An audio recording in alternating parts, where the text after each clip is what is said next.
Hello and hello, family and friends. 4:30. Glad you made it to this part of the day. I'm glad you made it to this part of your life. Thank you very much for being here. Now, I'm going to come clean, real clean. I there's a phrase that I choose not to use, and that is when the phrase is, "Let me be honest with you." And the reason why I don't use "let me be honest with you" is because it creates the assumption that everything that came before that was dishonest. I'm going to be honest all the time. That's just the way I want to operate. That's the way I like to operate. It doesn't always. Does it benefit me all the time? No. Sometimes honesty gets you get a little boot in the butt. But that's where we're going to be. So, just seriously, just 5 minutes ago, maybe 7 minutes ago, I had no idea what I was going to show up with when I got here. I had no idea. So I'm showing up. I'm like, bam. I guess I'll just have to play it by ear. Now, was I concerned about that? Not at all. Not at all. Why? Because if I let the ego go, then the divine steps in. When the divine steps in, the words will be put into my mouth and away we go. So I was on the phone call with my buddy, trying to get off the phone with him. He knows it. So Mr. Higgins, thank you very much. Because in something that he said right before we got off the phone, it gave me where we're going to today. And that where we're going to today is nothing happened. Nothing happened. For many of us, once we come out on the other side of this that we're going through, whether it's a crisis, whether it's you want to call it the pandemic, whatever you want to call this moment that we're going through right now, for many of us, for the great majority of us, nothing will have happened. That we won't have dealt with symptoms, we won't have dealt with the illness, we'll have had to make some changes with masks, gloves, and staying at home, all that stuff. But nothing dramatic will have happened.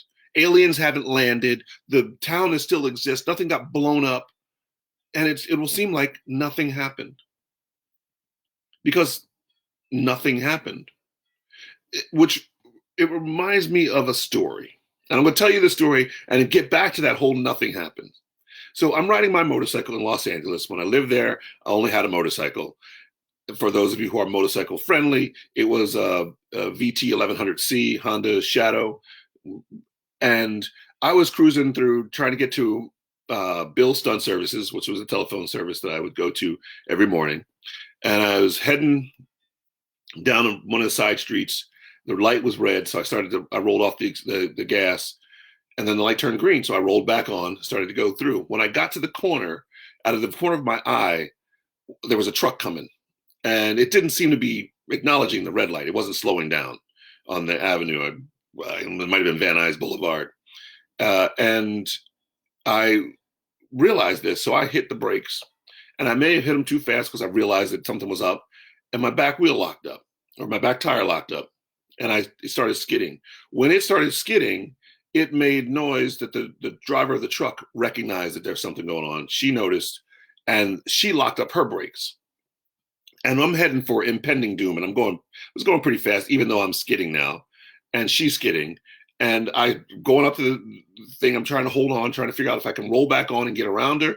But what happened was my rear tire started to kick out, and knew that I didn't want to roll on in high side and throw myself out in front of her truck or onto her truck. Continued to brake. When we finished, when all was said and done, I was right next to the driver's side door. I had to lean over because her mirror was right here, which meant I was on her. It was inches from her. And she rolled down her window. She was panicked. And I looked at her and I said, nothing happened.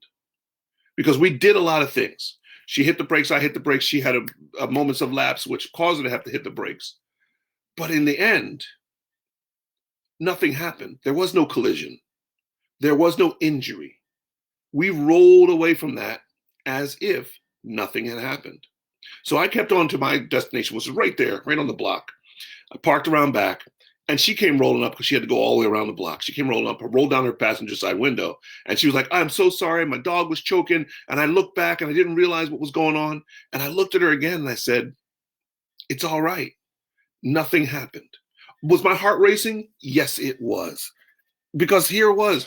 So the what ifs are the whole scenario in my head of, if I'd have done this, I could have done that. What would have happened here? All these things that could have happened, that didn't happen, that should have happened, that didn't happen. What happened? Nothing. We did what we needed to do to avert the crisis. And right now, we're doing a lot of that stuff. We're taking procedures, we're taking precautions, washing our hands, we're wearing our masks, we're keeping our social distances. And hopefully, at the end of this, the what ifs, the couldas, the shouldas don't matter. We have to look back at what happened. What did happen? And hopefully, the what did happen is our own personal growth, is maybe our connectivity, is connecting to folks here, our the way what we hold precious and dear. And I hope that once all the things change and we go back to a new normal and a new way of being that's out and about, that's not with the restrictions and the guidelines that we have right now, I hope that we take that energy and that positivity and power of moving through without the shoulds into the what is happening, what is going on. So for those of you who are on Instagram, I can see you Aim to Fly. I can see Cousin Keisha. I saw Eric was up there. I can barely see because it's too far away with my phone. I didn't give the old man letters up there. So thank you for being here. Thank you for spending some time with me. And what I like to do for myself. So do I ask others to do this? No. When I lay it out there, I'm not telling you what you need to do or what you should do. I'm letting you know what I do. I'm sharing with you that. And notice I keep saying the should. I try not to use should, because should isn't anything. Should is the nothing that happens. There's nothing that happens with should. I should have done that. But you didn't. You didn't do that. What did you do? So I, for myself, try to avoid shoulding on myself. I don't like to should on myself because it's not a good feeling. It's not a great space to be. It's the non-magical what ifs. I like to live in the magical what ifs and conjure into being what I would like to have happen, and then watching, because when you openly do that, when you openly step into that space of pushing aside the should, don't even worry about that, of stepping into the magical space of being, and you recognize the what's that are happening and the what is, and the openness of love in creation. And I'm not talking about the act of making love in creation. I'm talking about, I am talking about making love in creation, making love to your soul and creating that which you want. Removing that should, stepping into that space. And here's another place that's really wonderful that I want to talk about. And the nothing happened. In that nothingness is where the miracles are conjured. In that nothingness is where your purpose and your passion cooks. It's the oven of conjuring. Some people fear the nothingness. They have to throw things out. Step into that nothingness sometimes. Answers will come to you. Answers to the questions, answers to your prayers will come to you. Adam, thank you for joining me here. Just being in that space enables the impossible to remove the first part. The I am, changes you, puts apostrophe in there. I'm possible. I am possible. And that's what impossible becomes in that space, with the magical sauce of love. I know that's a kind of a little weird. Hopefully the kids aren't listening, but that's where it is. It just flat out.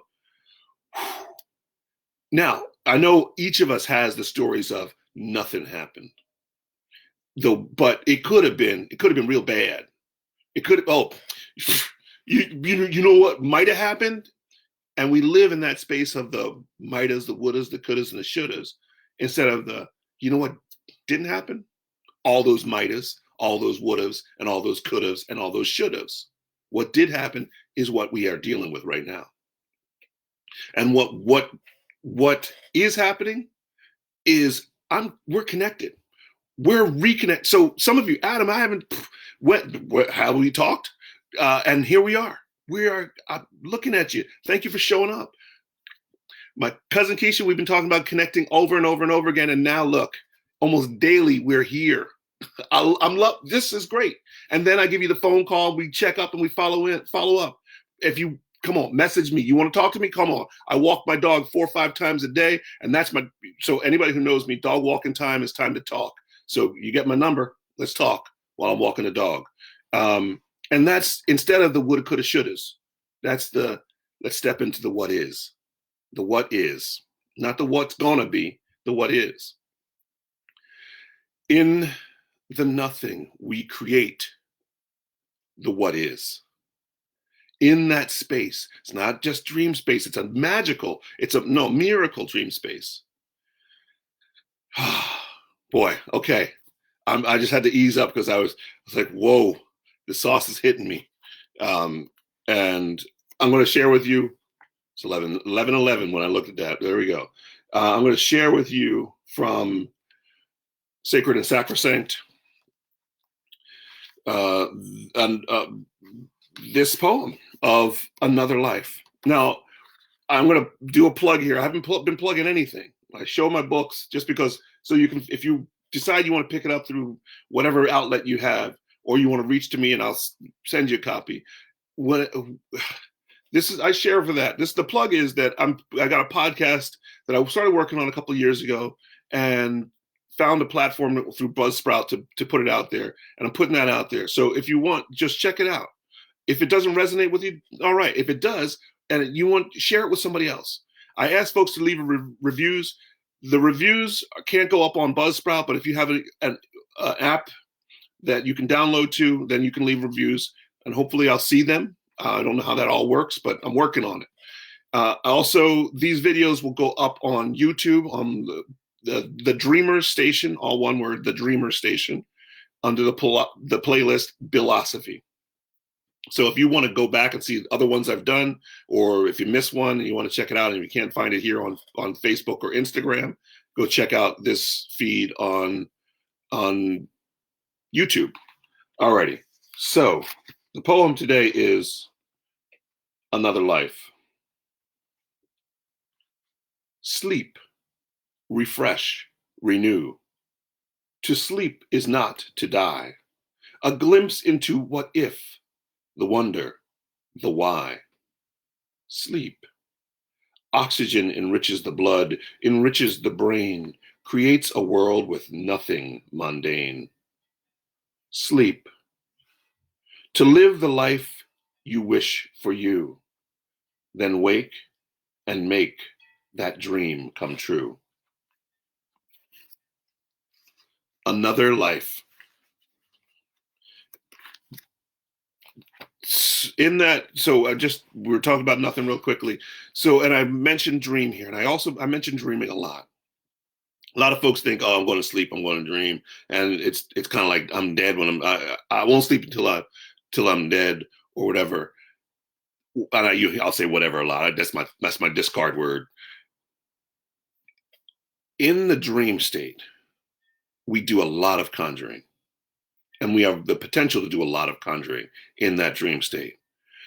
One of the questions I used to ask over and over again was, if we spend so much time dreaming and we wake up, you have something in your dream and you wake up and you're sore from your dream, or you got the taste in your mouth or whatever, these things happen so the dream in those senses steps into the reality. But if we spend so much time dreaming, and this is supposed to be reality, then what is the dream world? What if that is also another reality? And there is a way that we can transcend that veil. This is one of the what ifs I'm going to put out to you. So start conjuring in your dreams that world, the dream world. Start living in the dream world, that space in this world, that dream world. Now, for me, my dream is transcended when I died the first time in a dream. Somebody said if you hit the ground and when you're falling, you die. Well, I hit the ground and I didn't die, and I woke up. And then another time I got shot and I died and I woke up. To me, that was the most freeing thing possible, because in that dream, it made me able to take greater risks in life. And I don't mean crazy risks. I don't mean stepping into the danger zone, but to take a risk with who I am. And one of those risks is right here in front of you. And me stepping in front of you right now, me sitting here at this computer and my phone and doing this comes from the dream world. One of the things the waking world would have stopped me in fear. The what ifs, what if people are going to respond whatever way? They're not. And they may, and they will. Each of us is on that journey. Jahari, thank you for being here. And so I threw out a couple different concepts: the stepping out of the should place, the going into the space of nothing, and understanding when nothing happens, that what really happens, the understanding of what is, and then also conjuring from dreams. And each of those I could go on for hours and hours and hours on. And so I've thrown those three concepts out here today. And I'm going to leave you with those. I'm going to leave you with that stuff. And I also wanted to say thank you to Billy Higgins for just getting this topic to flow from me today. Thank you all for joining me here today.